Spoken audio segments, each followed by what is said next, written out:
감사합니다. 우리 아주 성가대 엄청 잘하시네요. 하나님 기쁘게 받으셨으라고 믿습니다. 우리 격려 박수 한 번 더 하겠습니다. 우리 부흥의 기간 중이라고 우리 유복순 권사님 댁에서 화환하셨습니다. 온난으로 예배 참석하시는데 감사드립니다. 오늘 저희들 읽은 말씀 로마서 12장입니다. 로마서 12장 3절부터 5절에 있는 말씀 읽도록 하겠습니다. 제가 읽겠습니다. 내게 주신 은혜로 말미암아 너희 각 사람에게 말하노니 마땅히 생각할 그 이상의 생각을 품지 말고 오직 하나님께서 각 사람에게 나누어 주신 믿음의 분량대로 지혜롭게 생각하라. 우리가 한 몸에 많은 지체를 가졌으나 모든 지체가 같은 기능을 가진 것이 아니니 이와 같이 우리 많은 사람이 그리스도 안에서 한 몸이 되어 서로 지체가 되었느니라. 아멘. 이솝 우화가 생각납니다. 바닷가에 어미개와 아기개가 있습니다. 어미개가 보니까 아기개가 옆으로 걸어요. 똑바로 걷지 왜 옆으로 걸어? 혼내도 고쳐지지 않습니다. 어미개가 마음을 먹어요. 내가 시범을 보이리라. 그리고 어미개가 아주 똑바로 걸어갔습니다. 그것을 보고 아기개가 깔깔대으며 웃으면서 말했대잖아요. 엄마도 옆으로 걷잖아. 그래서 엄마개와 아기개가 웃으면서 이야기는 끝낸다고 합니다. 개는 옆으로 걷습니다. 나는 어떻게 걷고 있습니까? 나의 인생길 어떤 모습으로 살아가고 있습니까? 오늘 저희들 로마서 12장에 있는 말씀 읽습니다. 3절에 이렇게 적혀 있군요. 우리 다 같이 읽겠습니다. 마땅히 생각할 그 이상의 생각을 품지 말고 오직 하나님께서 각 사람에게 나눠주신 믿음의 분량대로 지혜롭게 생각하라. 이 구절을 읽으면 생각하라는 단어가 3번 나오는군요. 이 단어를 중심으로 풀어 헤쳐야 나갈 듯합니다. 생각하라라고 이렇게 되어 있는데 영어로 보니까 think of yourself 이렇게 되어 있습니다. 한국어로는 분명하지 않은데 영어로 보면 무엇을 생각하느냐면 나 자신을 생각하는 것입니다. 이 문장은 전반부에는 보면 하지 말라라는 게 나오고요. 후반부에 보면 이렇게 하라라는 내용이 나옵니다. 이런 흐름으로 되어 있군요. 그래서 후반부에 있는 하라는 곳 그것을 먼저 읽어보도록 하겠습니다. 맨 뒤에 보니까 지혜롭게 생각하라라고 이렇게 적혀 있습니다. 어떻게 하는 것이 지혜롭게 생각하는 것인가? 그 답이 앞부분에 나와 있는데요.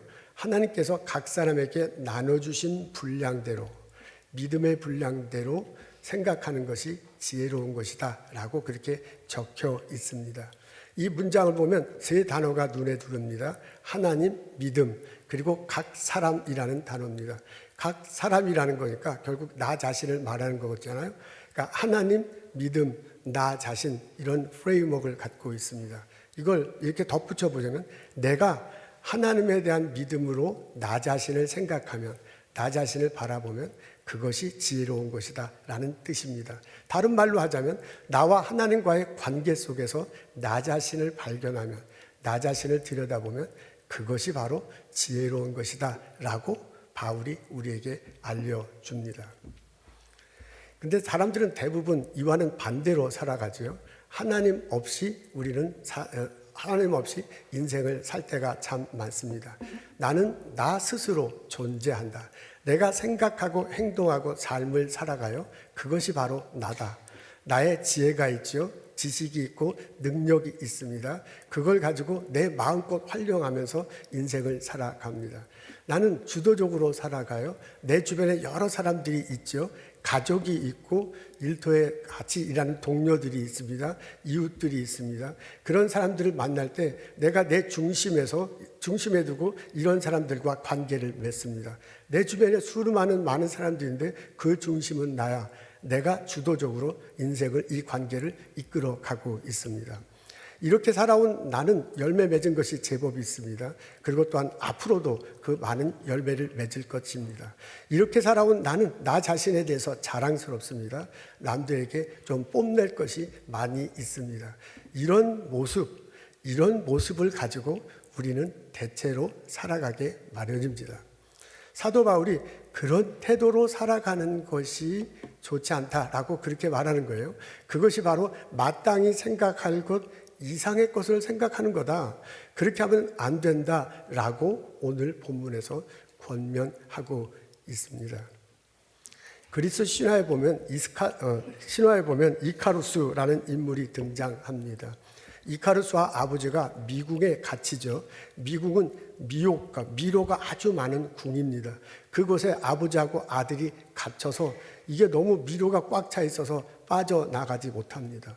어떻게 하면 여기서 나갈까 막 고민을 하다가 아버지가 제안을 하며, 아버지가 아주 독특한 발명가고 건축가라고 합니다. 그래서 그 아버지가 아이디어를 내잖아요. 아이디어를 생각하냅니다. 이게 새의 깃털을 많이 모아가지고 큰 날개를 만들어요. 그리고 밀랍으로 아들과 아버지에 이렇게 붙여가지고 밀랍으로 붙여서 큰 날개를 만듭니다. 그리고 이제 이걸 가지고 날아가면 될 것 같아.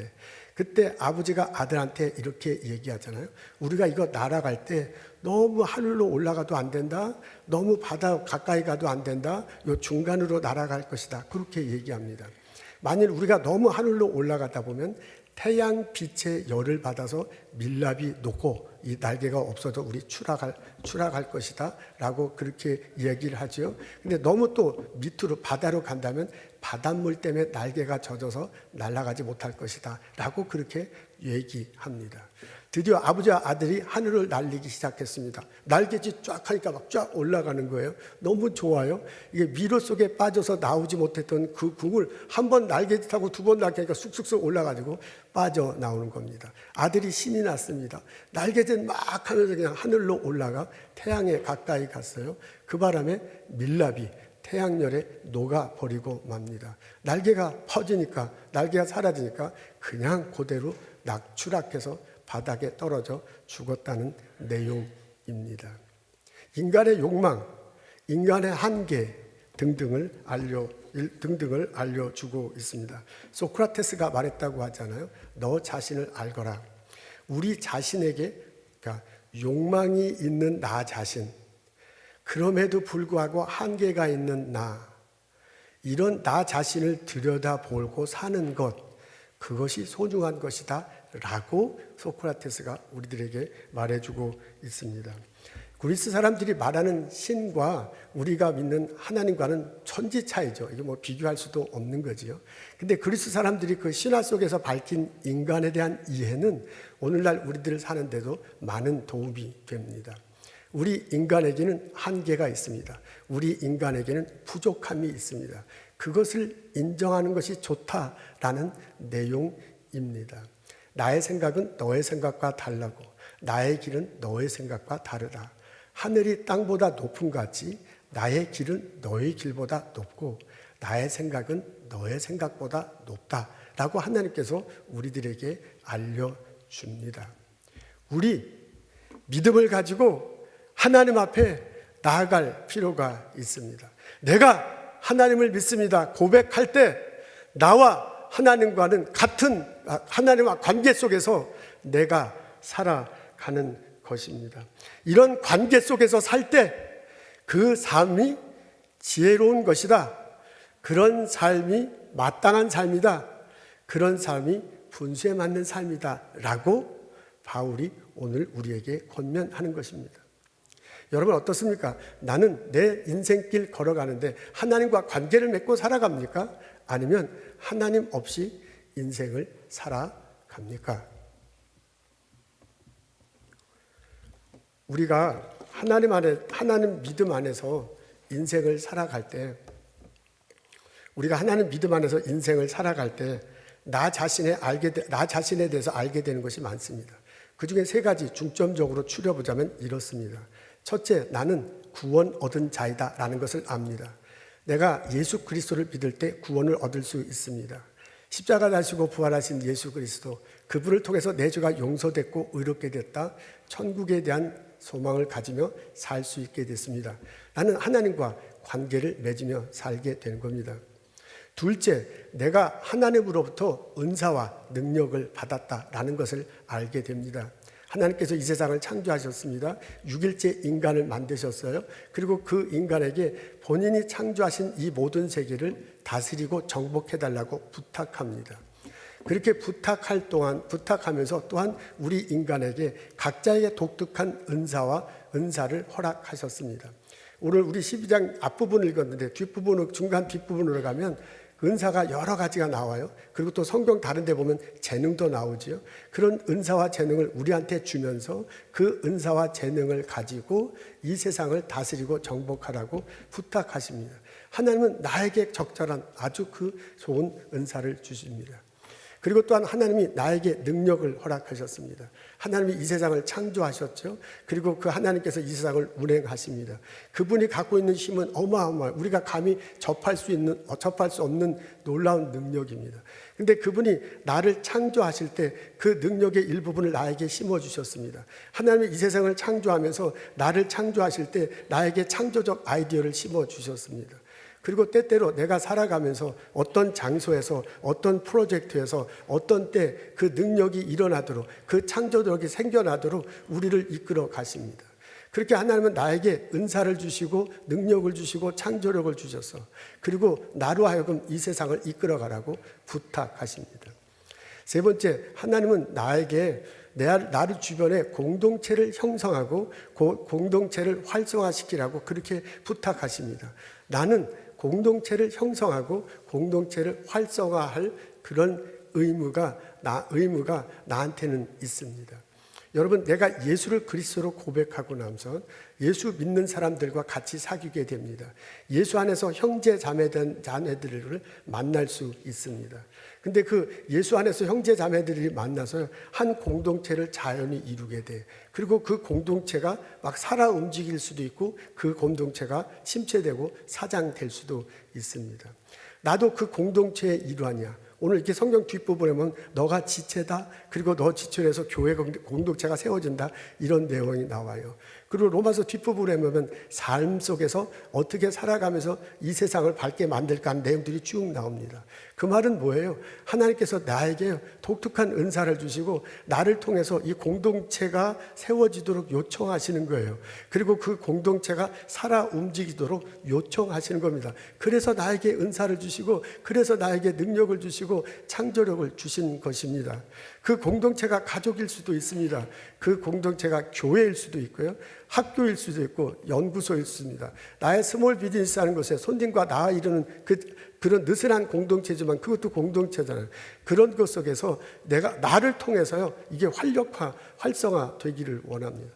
내가 있어서 공동체가 쓰고 내가 있어서 그 공동체가 활력이 되고 내가 있어서 그것이 살아있는 곳이 됐으면 좋겠다라는 것이 하나님이 우리들에게 한 부탁입니다.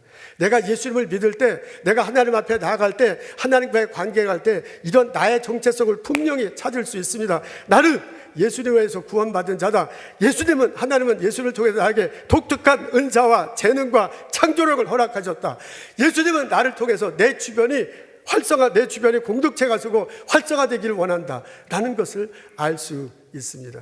내가 이것을 깨닫고 내가 이런 정체성 안에서 살아갈 때 놀라운 하나님의 능력이 나의 삶 속에서 함께 하십니다. 나를 통해서 하나님의 능력이 나타나고요, 나를 통해서 하나님께서 보여준 여러 가지 일들이 우리들 삶 속에서 나타날 수 있는 겁니다. 그래서 사도 바울이 뭐라고 하냐면 그것이 지혜로운 삶이다, 그것이 마땅한 삶이다, 그것이 사람의 분수답게 사는 것이다 라고 지적하면서 우리들 하여금 하나님 안에서, 하나님 믿음 가운데, 하나님 관계 맺는 가운데 살아가도록 권면하고 있습니다. 이 권면을 마음속으로 받아들이고 하나님 믿음 안에서 살아가는 나와 여러분 되시기를 주님의 이름으로 소원합니다. 내 믿음의 분량, 내가 살아가면서 이런 깨달음과 실천한 것에 대한 결과는 내 믿음의 분량에 따라 달라집니다. 내가 하나님을 어떻게 믿느냐에 따라서 내 삶 속의 열매는 달라집니다. 내가 하나님을 어떻게 믿느냐는 그 분량에 따라서 하나님이 나와 함께 하시고 나를 인도하시고 나를 통해서 복 내려주시는 결과는 상당히 다릅니다. 하나님이 아브라함을 통해서 말씀하셨어요. 너 서 있는 곳에서 눈을 들으라. 동서남북을 바라보라. 너의 지경을 넓혀줄 것이다. 너가 보는 곳까지 내가 너와 너 자손들에게 짱이 되게 하겠다라고 그렇게 말씀하셨습니다. 그게 아브라함을 통해서 내게 해주시는 말씀이다라고 내가 고백하면 그것이 곧 나의 것이 될 것입니다. 나의 터전, 나의 삶, 그곳에서 내가 일어서서 동서남북을 바라볼 때 그 내게 보이는 지경, 그 넓은 너머까지 하나님께서 내게 허락하시는 겁니다. 내 믿음의 분량에 따라 나의 지경은 넓어지기도 하고 좁아지기도 할 것입니다. 아브라함이 생각납니다. 그분이 갈대아 우르에서 떠나 하란을 지나 가나안으로 갔습니다. 하나님이 가라고 하시니까 갔습니다. 어느 날 가나안에서요, 롯과 이제 헤어지고 난 다음에 그곳에서 일어서서 동서남북을 바라보라 했잖아요. 그리고 너가 보는 그 땅을 너와 내 자손에게 주리라 그랬어요. 그것을 믿고 기다렸습니다. 나중에 롯에게 그 이웃 나라 사람들이 쳐들어와 그 롯의 가족을 다 잡아가요. 그것을 보고 깜짝 놀라서 막 달려가서 롯의 가족을 구하기도 합니다. 롯의 자녀를 구하기도 합니다. 나중에 소돔과 고모라 성이 멸망당하는 그런 일이 벌어질 때 하나님과 막 딜을 하잖아요. 거기에 의인 10명만 있어도 멸망시키지 않을 것이죠 라고 막 그런 말을 하면서 멸망시키지 않을 것을 간청하기도 합니다. 이게 아브라함의 이야기를 쭉 읽어보면 이 사람이 참 지도자의 면목이 있구나 라는 그런 면을 자주 여러 가지 볼 수 있습니다. 이래서 이분을 믿음의 조상이라고 하는구나 라고 여겨지는 것들이 참 많이 있습니다. 근데 한편 이 아브라함의 스토리를 쭉 읽어보면 석연치 않은 것, 뭐 이런 게 다 있어 하는 면들이 있습니다. 아니 솔직히 그런 것들이 더 훨씬 많습니다. 우리 보스턴에 살아가고 이민 1세대가 살아갈 때 보기에는 말이 안 되는 것들이 참 많습니다. 예를 들자면 갈대아 우르를 떠나 가나안으로 가라는 때 두말하지 않고 가족을 데리고 갔잖아요. 그게 얼마나 계획 없는 겁니까? 그렇게 수많은 가족을 데리고 다른 나라로 이주하는데 계획도 없이 준비 없이 무작정 떠나는 사람이 어디 있습니까? 그건 너무 무모한 행동입니다. 그분이 애굽으로 갔을 때 자기가 죽을 것 같으니까 아내를 누이라고 속여요. 아니 이런 파렴치한 사람이 어디 있어요? 남편이 그런 남편하고 같이 살면 안 사는 게 더 훨씬 나을 것 같아. 그냥 적어도 나는 그보다는 나을 것 같아. 뭐 이런 생각이 들잖아요. 그런 사람이 어디 있어? 아들을 제물로 바치라고 하니까 두말 안 하고 아들한테 자초지종 설명도 안 하고 데리고 가. 그거 죽인다는 얘기예요. 그리고 막 죽이려고 하잖아요. 나중에 이제 결과는 그렇게 안 됐지만은 이런 면들 하나하나 뜯어보면 이 사람이 아버지가 맞나? 이 사람이 남편이 맞나? 이런 사람이 지도자가 맞나? 라고 싶어한 것들이 훨씬 더 많습니다. 그럼에도 불구하고 그 사람을 우리는 믿음의 조상, 성경은 믿음의 조상이라고 하고 그분을 우리의 믿음의 지도자로 말합니다. 왜 그러냐? 그 사람의 믿음 때문에 그렇습니다. 그분은요, 믿음이 분명했어요. 하나님 안에서 자기의 정체성을 분명히 찾고 하나님이 가라 하면 가는 거야. 하나님이 서라 하면 서는 거야. 이게 너의 땅이다 하면 이게 너의 땅이다 라고 지금 눈앞에 없어도 그렇구나 하고 믿으면서 살았습니다. 사실 아브라함이 보인 행동 그리고 결과 중에 보면 위대한 지도자로서의 모습이 보이는 것들이 참 많습니다. 근데 앞뒤로 잘 읽어보면 그게 자기가 한 게 아니고요. 하나님이 하나니까 그 얘기 한 거야. 아브라함이 행동한 것 중에 그리고 그 결과를 보면 저렇게 하면 안 되는데 그리고 왜 저렇게 멍청한 짓을 할까? 파렴치 않은 게 할까? 그런 것들도 참 많아요. 그것도 본인이 부족해서 그렇게 한 것도 있고요. 하나님이 하라고 하니까 그렇게 한 것도 참 많습니다. 우리가 생각할 때는 이러면 되고 저러면 안 되고 막 그럴 것 같아. 우리 보스턴에 살고 있는 우리 얼마나 그냥 똑똑해요. 세상을 잘 봐요. 그런 의미로 볼 땐 말도 안 되는 행동이 참 많아.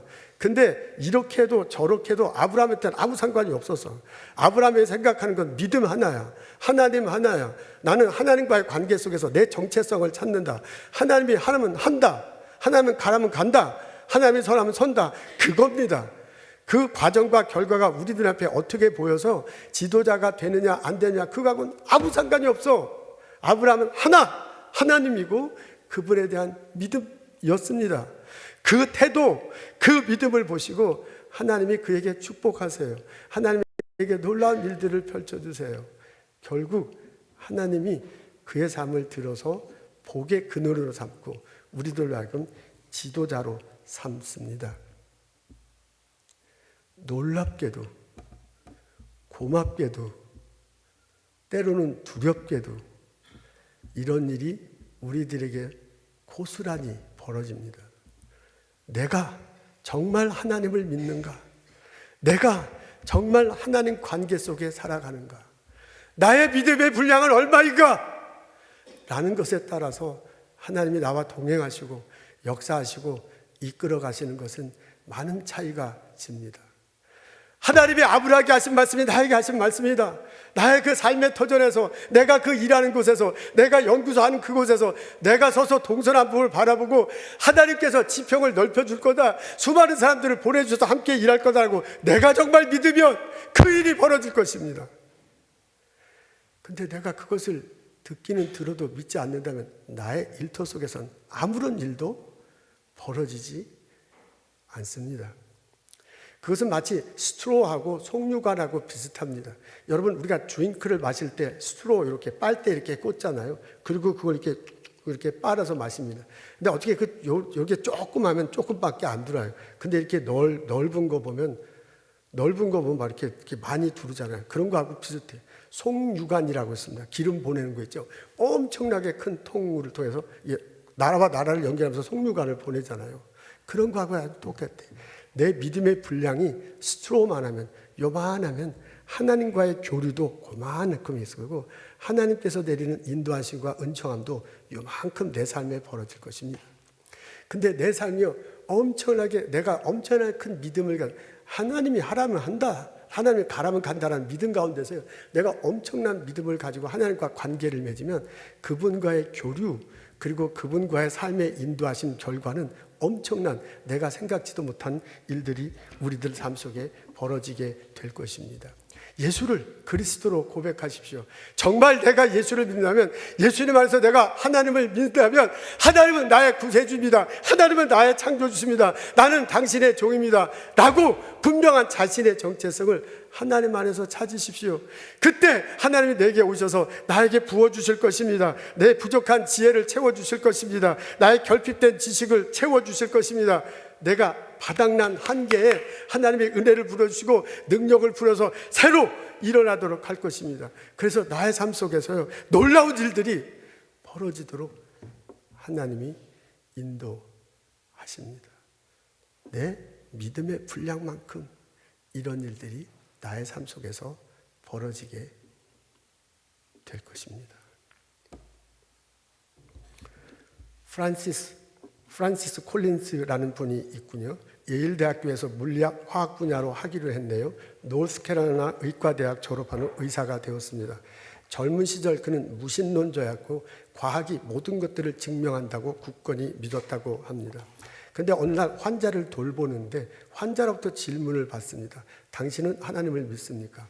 그런데 그 환자는 죽어가는 사람이었어요. 곧 있으면 이제 죽음을 맞이할 사람인데 얼굴이 너무 환한 거예요. 항상 진료를 하는데도. 그래서 이 사람은 어떻게 얼굴이 환한가, 이제 그런 생각을 갖고 있었습니다. 근데 그분이 진료를 받다 어느 날 받으면서 물어보는 거예요. 당신은 하나님을 믿습니까?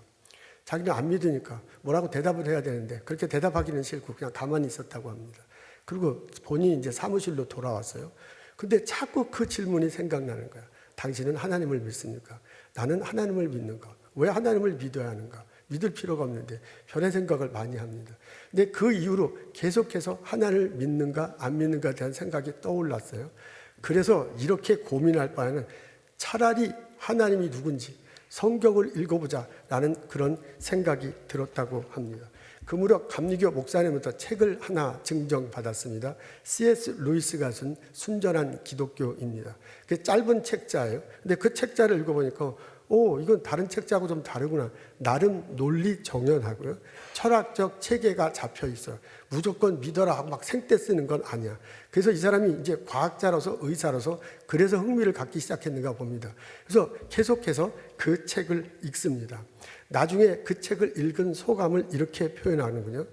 책장을 넘기면서 내가 신앙에 반대하며 내세웠던 주장들이 사실은 철학적으로 미성숙한 남학생의 수준이었다는 것을 깨닫게 됩니다. 한편 그는 계속해서 이걸 탐구하고요. 이러면서 성경을 읽고 다른 책을, 신앙의 책을 읽어가면서요. 여러 가지 생각을 많이 합니다. 그는 과학이 강력한 도구임을 인정하면서도 한계가 있음을 계속 느껴왔던 모양입니다. 과학은 우주의 존재 이유를 알지 못한다.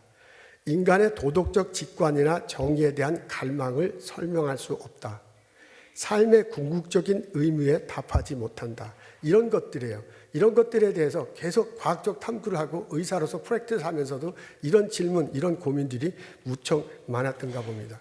그러면서 그런 고민을 하면 할수록 어떤 초월적 존재가 있지 않을까라는 그런 막연한 생각을 품게 되었습니다.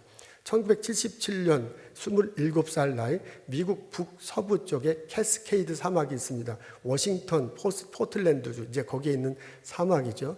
거기에 하이킹을 하러 갔다고 합니다. 근데 저는 가보지 못하지만 거기가 아주 굉장히 웅장한 모양이에요. 그래서 하이킹을 하는데 이 산의 막 웅장함에 압도당합니다. 그러면서 새를 보고 나무를 보고 자연을 보면서 질서 있고 아름답게 움직여지는 그것이 그날따라 새록새록 다가왔습니다. 그러면서 어떻게 이렇게 질서 있게 아름답게 움직이는가? 이 자연 너머에 누군가가 있지 않을까라는 이런 생각을 갖게 됐습니다. 그러면서 이렇게 걸어가는데 이상하게 그날따라 마음속에 그건 막 느낌 같은 거죠. 마음속에 어떻게 이렇게 자기를 묶는 듯한 자기를 이렇게 잡는 듯한 이런 느낌을 자꾸 가게 됩니다. 그러면서 자기도 모르게 무릎 꿇었대요. 그리고 자기 입술로 하나님 당신은 창조주입니다. 이 세상을 하나님이 만드셨습니다. 고백하고요. 내가 예수님을 믿습니다. 나는 이제부터 예수님의 제자로 살겠습니다. 라고 등산하다 말고 그 길에서 고백했다고 합니다. 그는 그때 경험을 이렇게 표현합니다. 우주가 이렇게 복잡하고 생명이 살 수 있으려면 모든 게 아주 정밀하게 조절되어 있어야 한다. 그런데도 놀랍게도 자연은 내가 좋아했던 수학 공식들, 특히 2차 미분 방정식처럼 우아한 법칙들을 그대로 따른다. 왜 자연이 이런 방식으로 움직일까? 마치 누군가가 이 모든 걸 설계한 것처럼 느껴진다. 그분이 하나님이 아닐까라는 생각을 했다고 합니다. 이 사건 이후로 이분은요, 과학과 신앙이 충돌하지 않는다. 오히려 과학적 탐구를 하면 할수록 하나님을 알고 믿을 수밖에 없다고 고백합니다. 내가 가장 편하게 생각하는 과학 분야에서도 하나님을 가리키는 것들이 많다. 실험실에서도 하나님을 만날 수 있다.